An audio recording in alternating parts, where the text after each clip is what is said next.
আসসালামু আলাইকুম রহমতুল্লাহ বরকাতু। আমার প্রিয় হোমিওপ্যাথিক শিক্ষার্থীবৃন্দ, আজ আপনাদের একটি প্রশ্নের উত্তর দিব। একটি মায়াজম অন্য একটি মায়াজমের সঙ্গে মিলিত হলে মানবদেহে কী প্রতিক্রিয়া ঘটে? তার উত্তরে আমি আপনাদেরকে একটি উপমা দিয়ে বোঝাতে চাচ্ছি। সেটি হলো, একটি আগুনের সঙ্গে আরেকটি আগুন যদি যুক্ত হয়, সেখানে এক ভয়াবহ অগ্নিকাণ্ড সৃষ্টি হয়। যেমন ধরুন, পেট্রোল পাম্প অফিসে আগুন লাগলো। সেই আগুন জ্বলতে জ্বলতে পেট্রোল পাম্পের সংস্পর্শে এসে গেল। তখন সেই পেট্রোলের সাথে যুক্ত হয়ে এক ভয়াবহ অগ্নিকাণ্ড সৃষ্টি হবে।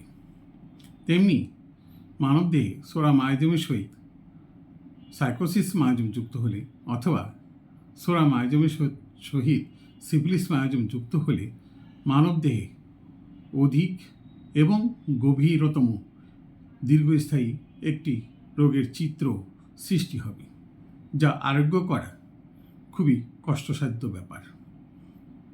আজ এই পর্যন্তই। আল্লাহ হাফেজ।